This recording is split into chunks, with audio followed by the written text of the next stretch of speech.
क्या साइंस कभी ऐसी भी कोई चीज बना सकती है जिसकी मदद से आदमी दिखाई ही न दे?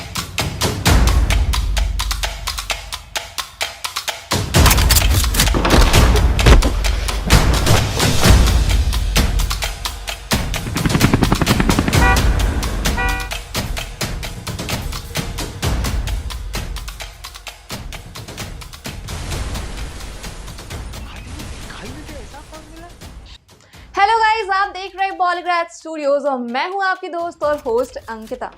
आज की ये कहानी निकोला टेस्ला के एक ऐसे इन्वेंटेड थॉट के बारे में है जिसने साइंटिस्ट के लिए एक बहुत बड़ी अपॉर्चुनिटी को जन्म दिया था। और ये थॉट है एक स्टीम पावर्ड ऑसिलेटर के। बचपन से ही निकोला टेस्ला एक अलग किस्म के इंसान थे।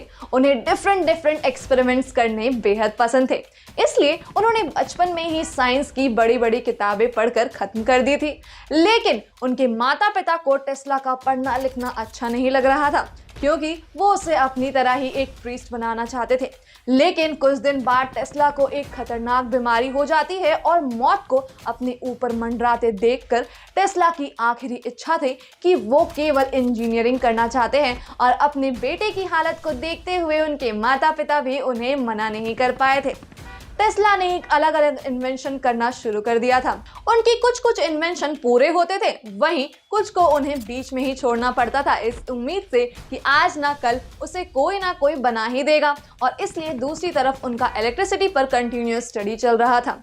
उन्होंने इलेक्ट्रिसिटी तो प्रोड्यूस कर ली थी, पर उन्हें सभी घरों में उसे प्रोवाइड करने के लिए एक डिवाइस चाहिए था। एक ऐसा डिवाइस जो बाकी डिवाइसेस के कंपैरिजन में काफी छोटा लेकिन पावरफुल हो। टेस्ला ने अपने कई साल इसी प्रोजेक्ट पर लगा दिए और फाइनली उन्होंने एक ऐसा डिवाइस बनाया जो ऑसिलेटर से इलेक्ट्रिसिटी प्रोवाइड करता हो।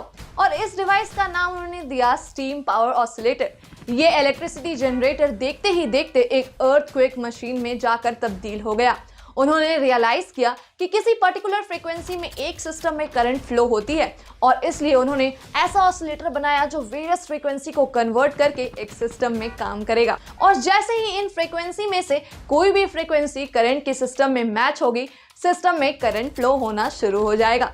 पर जैसे ही उन्होंने इस डिवाइस को शुरू किया, उनकी पूरी बिल्डिंग हिलने लगी, मानो जैसे कि कोई अर्थक्वेक आ गया हो। बिल्डिंग के हिलने का रीजन टेस्ला ने ये दिया कि जिस तरह से जब ओपेरा सिंगर्स गाते हैं तो उनकी आवाज के सामने पड़े ग्लासेस वाइब्रेट होने लगते हैं। उनके बढ़ते पिच के साथ ग्लासेस का वाइब्रेशन इतना ज्यादा बढ़ने लगता है कि वो सभी ग्लास भी टूट जाते हैं। और ऐसे ही कुछ हुआ था टेस्ला के ऑसिलेटर्स के साथ।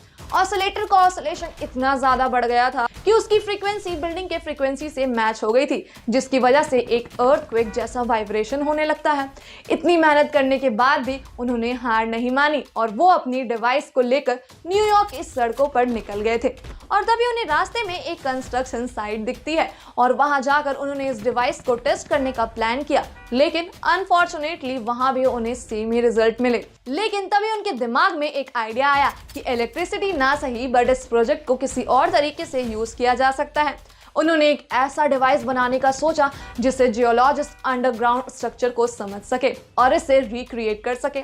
बेसिकली इसमें वाइब्रेशंस को अंडरग्राउंड सेट करके उसके रिफ्लेक्शंस को स्टडी किया जा सकता है। इसके साथ ही उन्होंने इस फेनोमेनन का यूज कंट्री के पीस के लिए भी किया। उन्होंने एक ऐसी डिवाइस की रचना की जिसे अगर दुश्मन की टैंक्स पर लगा दिया जाए तो वहां तुरंत ही ब्लास्ट हो जाएगा।